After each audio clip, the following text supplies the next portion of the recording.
Soviet working class, deprived of the means of production, 1973. From Albania Today, 1973, 4, by Vini Mentosi and Kaizo Kapini, economists. As a consequence of the great treachery of the Khrushchevite revisionist clique, as a consequence of this clique's negation of, and open departure from, the theory and practice of the revolution and socialist construction, the Soviet Union has today been transformed into a bourgeois state of a special kind. It has been transformed into an imperialist power which pursues an expansionist policy and competes with other capitalist countries for the division and domination of the world for hegemonistic positions. This counter-revolutionary process, which is continually deepening, began with the bourgeois degeneration of the socialist superstructure, the party and the dictatorship of the proletariat, with their bureaucratization and that of the cadres, distorting the Marxist-Leninist theory of proletarian revolution and the building of socialism. The Khrushchevite revisionists created great ideological confusion and disarmed the working class in the face of bourgeois and reformist ideology. They paved the way for the ideological counter-revolution which served as a prelude to the counter-revolution in politics and in the socio-economic order. The banners of this counter-revolution became the Khrushchevite peaceful coexistence, the peaceful road of transition to socialism, the transition to socialism under the leadership of a non-proletarian party, the export of revolution and socialism through economic competition with capitalism, the state of the entire people, etc. The working class and the revolutionary peoples of the world are witnesses of this counter-revolutionary course of the Soviet revisionist leadership, both in its internal and foreign policies. A new expression of the revisionist treachery, and a grave challenge to all the peoples of the world, are the new Soviet-US agreements which were concluded recently between the two superpowers as a result of Brezhnev's visit to the USA. Through these agreements the two sides aim at jointly establishing an international counter-revolutionary dictatorship, taking the fate and future of mankind into their hands, jointly judging and dealing blows to the national liberation uprisings and struggles of the peoples, strangling the labor movements and revolution everywhere in the world, using the olive branch as well as savage military violence for this aim. These agreements once more show that, despite the inevitable contradictions between them, the US imperialists and the Soviet social imperialists have aligned themselves in a common front against the peoples. They support and incite each other in their predatory and aggressive aims. The degeneration of the state power in the Soviet Union, the change of the internal and external functions of the dictatorship of the proletariat, the liquidation of socialist ownership and the degeneration of the socialist relations of production, the change of the class composition of Soviet society and the creation of the new revisionist bourgeoisie have expelled the Soviet working class from running the country, transforming it into an exploited class. 1. As a result of the bourgeois degeneration, the Soviet working class has been deprived of its historic mission as the class in power. As the leading hegemonic class, it has remained a mere productive force in a situation similar to that of the working class in capitalist countries. In reality it is constantly being proletarianized, in the political and ideological sense, as well as in the economic and social one. First and foremost the Soviet working class was deprived of revolutionary ideology. It was ideologically disarmed. It no longer gives ideological leadership to the social life of the country. For demagogical purposes the revisionists speak about the development, enrichment and creative application of Marxism-Leninism. They did this at the 24th Congress of their revisionist party and in later manifestations of their political and social life. The Soviet revisionists have changed the ideological, political and organizational basis of the Communist Party into their opposites. As a consequence, the working class has not only remained without its own ideology, but also without its political vanguard, a genuine communist party. The revisionist party has become an asylum for bourgeois and degenerate elements, for the working class aristocracy, the bureaucrats and technocrats. At the 24th Congress of their party the Soviet modern revisionists announced that 44.8% of the party effective are white-collar workers and only 40.1% are workers, at a time when the workers make up 58% of the total number of the country's working people. From among the members and alternate members of the party committees in districts and towns, thus, it is a matter of the basic organizations, only about 40% are workers and peasants taken together. This means that 60% are white-collar workers. These data show that the revisionist party is in fact a party of the white-collar workers, a party of the intellectuals, a party of the bureaucrats, and not a real party of the working class. However, the Khrushchevite revisionists are seeking to preserve the worker appearance of their party, still keeping a comparatively large number of workers and peasants in its ranks, although the law in the party is made by the bourgeois elite in power. On the other hand it must be borne in mind that the percentage of workers should be viewed with reservation in the sense that some of them are aristocratized elements who do not represent either the working class or its real ideological, political, social and economic interests. For the sake of demagogy and deception, The Soviet revisionists continue to preserve the name of Communist Party. But in the final account it is not the name which defines the real character of a Marxist-Leninist party. This is defined by the tasks and aims the party sets itself, the ideology for which it militates, its internal and foreign policies, its social composition and the position it occupies in society and in the whole system of running the socio-economic life of the country. The exclusion of the working class from running the country's life is expressed on a large scale in the degeneration of the state power, the change of the internal and external functions of the dictatorship of the proletariat, and of its class composition. The Soviet revisionists have loudly proclaimed the thesis of the so-called state of the entire people. In reality, we are faced here with a utopia, in the internal as well as in the external framework of the ratio of social forces. The state, as an historical category, cannot be anything but a dictatorship of a class in power. The capitalist state is a dictatorship of the big monopoly bourgeoisie. The socialist state is a dictatorship of the proletariat, a dictatorship of the working class. On the basis of the teachings of Marxism-Leninism, this state will wither away without it being necessary to transform it into a state of the entire people. It will wither away when classes themselves wither away and when communism finally triumphs on the world scale. The state power in the Soviet Union is in fact in the hands of the revisionist bourgeoisie, in the hands of the bureaucrats and technocrats, in the hands of privileged persons, detached from the working class and from the interests of the working people. This was the basis for the emergence of the great inflation and the fetishizing of the apparatuses, as well as of everything coming from them. The Soviet state is gradually being deproletarianized from the standpoint of its class composition and from the standpoint of the internal and external functions it has assumed. Physically, too, the Soviet working class is deprived of the right of running the state. According to official data, in the Supreme Soviet of the Soviet Union the specific weight of white-collar workers and intellectuals is over 8% greater than that of the workers and collective farmers taken together. See SSSRI Zarubeznij Striny Pozapobdi Velikaj Socialistiskaj Revolucji, Statistiskij Zbornik, Moskva 1970. Bureaucrats, white-collar workers and intellectuals constitute the absolute majority in the revisionist state organs, elected or appointed. It is precisely these men with unlimited power who impose their will on the legislative organs, who dictate and establish the laws and regulations. They trample underfoot the democratic rights and freedoms of the working masses, although they loudly propagate their so-called socialist democracy. It is known that not only the broad working masses, but even the so-called elected organs do not take part in formulating policy and stands, whether on internal or external questions, in formulating the main laws and decisions, or in their examination and application. These are decided upon by the narrow circle of the clique in power, while the working class and the other working people are presented with an accomplished fact.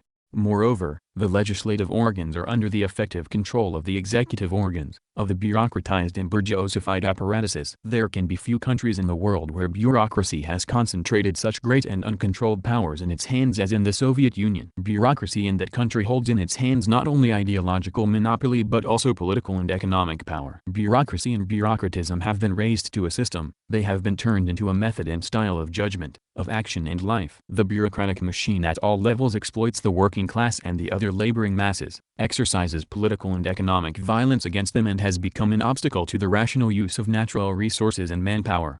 2. The bourgeois degeneration of the Soviet party and state inevitably brought about the degeneration of ownership of the means of production, which is the basic element of the relations of production. Speaking about this question at the 6th Congress of the PLA, Comrade Enver Hoxha said, "The change in the character of the party and the state, the counter-revolutionary transformation in the field of political and ideological superstructure could not fail to lead to the changing of the economic base of socialism too. The economic reforms undertaken by the Khrushchevites, in compliance with their anti-Marxist ideological concepts, led to the radical change of the relations of production." Enver Hoxha, Report to the 6th Congress of the PLA, page 236. The most concentrated expression of the separation of the working class from the effective running of the state and the economy is no doubt its deprivation of the principal means of production, the liquidation of socialist ownership and the degeneration of the socialist relations of production. It was clear that after the degeneration of the superstructure the degeneration of the economic base itself would also follow without fail. The degenerated superstructure must without fail have a corresponding degenerated structure. On this question the modern revisionists have acted and continue to act demagogically because it was not and it is not easy for them to come out openly against socialist ownership. The economic reform carried out by the Soviet revisionists has in essence changed the entire system of possession and administration of the former socialist property. It changed ownership by the socialist state as direct representative of the working class and of the other laboring masses, gradually passing ownership into the hands of the new revisionist bourgeoisie. Due to many political, economic, historical and psychological factors, ownership could not be made to degenerate through the capitalist partition of ownership in the classical form of passing over to individual capitalist possession. It was done by preserving the appearance of state ownership and giving it the character of state monopoly ownership. In the final account, it is of no importance to the working class whether the property is in the hands of individual capitalists or in the hands of joint capital in the form of state monopolies. In both cases exploitation is present, whether individual capitalist or collective capitalist exploitation. The character of ownership and of the relations of production also defines the very character of the state. But the latter, too, expresses and defines the character of ownership and of the relations of production. Those who have the state machine in their hands also possess the principal means of production, and they use the state's machine as a powerful weapon to increase their capitalist wealth and profit. The classics of Marxism-Leninism have pointed out that the character of ownership depends on the nature of the economic social order and of the state.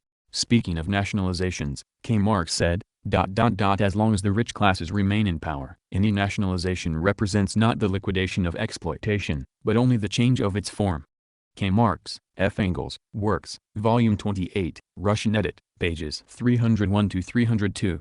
Proceeding from this thesis of Marx's, we can also define the character of the state ownership in the Soviet Union. The new Soviet bourgeoisie seized state power not as an aim in itself, but as a powerful means to enrich itself and to draw material profits. Through the state it also seized the state property and changed it into capitalist property of a special type. Formally and in external appearance the state property in the Soviet Union is called socialist property, but in reality it has lost its one-time socialist character. With the working class divorced from running the country's life, the state property is being used by the new Soviet bourgeoisie as a means of capitalist enrichment and profit, appropriating the surplus value created by the working class.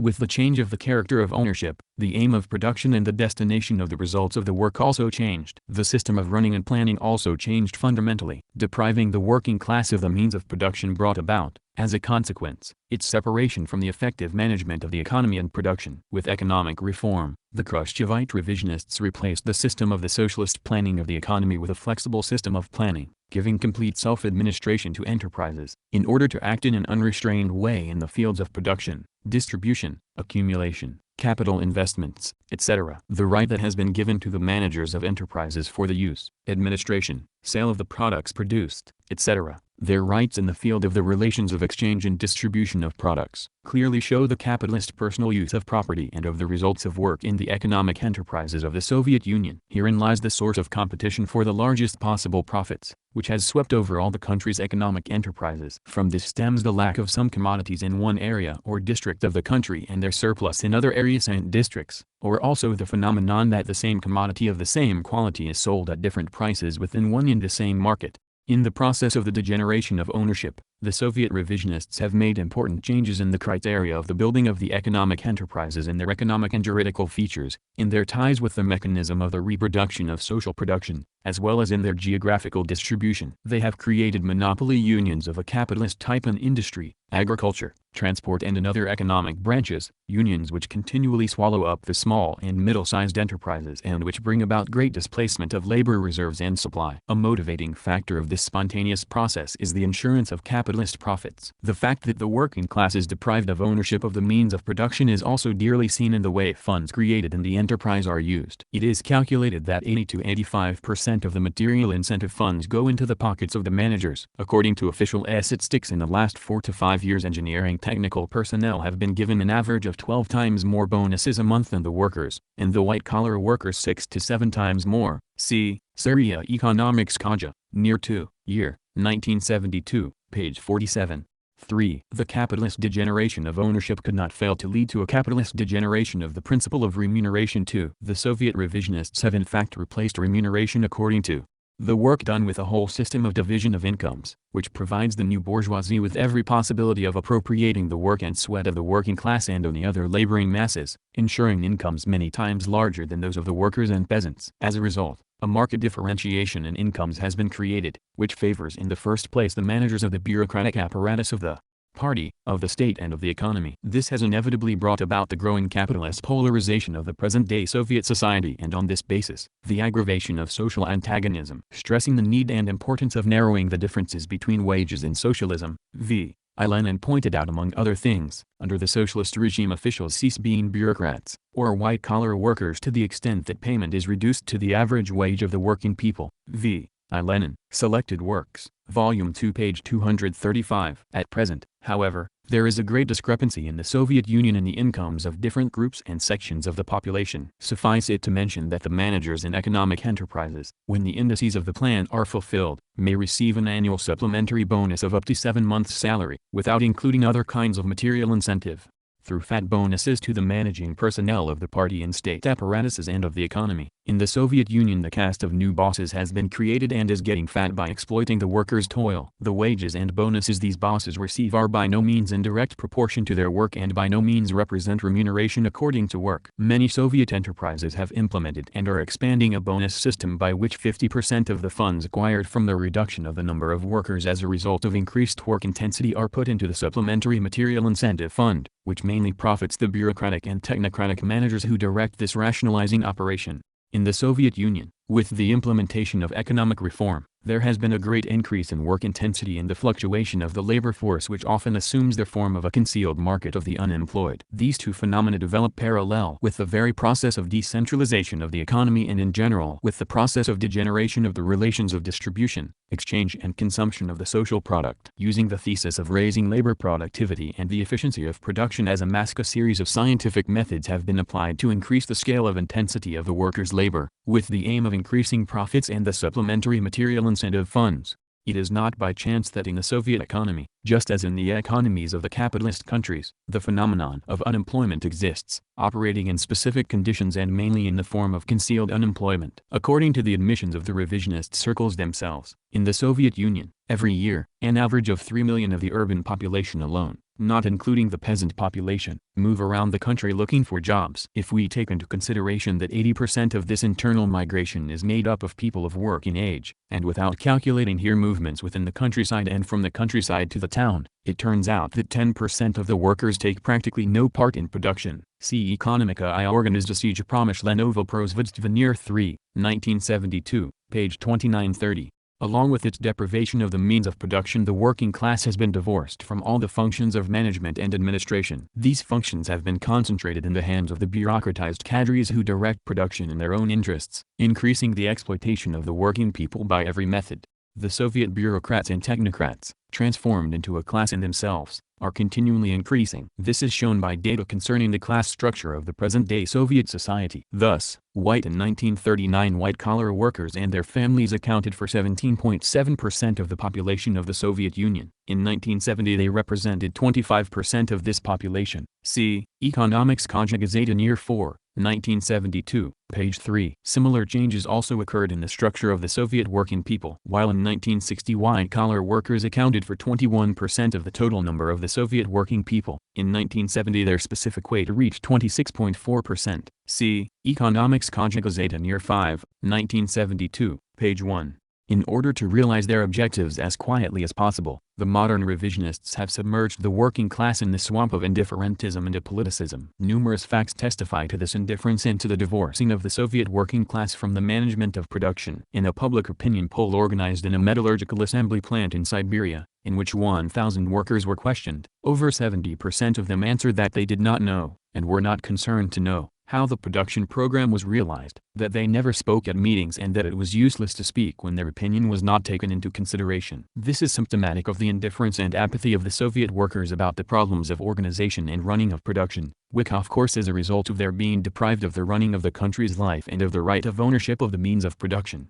Parallel with the bureaucratizing of the revisionist apparatuses, one notices in the present-day Soviet society marked tendencies of bourgeois parasitism, of a growing number of people living by exploiting the toil of the working class and of the laboring peasantry. This phenomenon negatively influences the country's social structure, it distorts it and causes it to degenerate, and increases social parasitism. One of the manifestations of this parasitism is the growth of the non-productive sphere at an unjustified rate. According to official statistics, while in 1950 13.8% of the total number of the working people, excluding school children and the military, were engaged in the non-productive sphere of the Soviet economy, and in 1960 17% of the working people were engaged in this sphere. At the beginning of the 70s the non-productive sphere absorbed about 22% of able-bodied persons. In the Soviet economy, the number of working people in the non-productive sphere is increasing at a much higher rate than the number in the productive sphere. This tendency keeps deepening. We are faced here with an explosion of economic and social parasitism. Of course, with the increase of social production, the activity of the non-productive branches which serve production and the population must also be increased. But the increase of the non-productive sphere should be in direct proportion to the productive sphere. Otherwise the rates of extended socialist reproduction would slow down. The Marxist-Leninist theory of socialist extended reproduction teaches this, and it is being proved every day by the practice of socialist construction. Life has proved and is daily providing further proof of the departure of the Soviet revisionists from the principles of Marxism-Leninism on the party and the proletarian state, on the role of the working class in revolution and the building of socialism. The turning back of the Soviet Union and of some other countries, as Comrade Enver Hoxha has said, is connected precisely with the fact that there the teachings of Marxism-Leninism were abandoned, and they gave up the fundamental principles of socialist construction. They destroyed the victories of the revolution and paved the way to the restoration of capitalism. End of audiobook.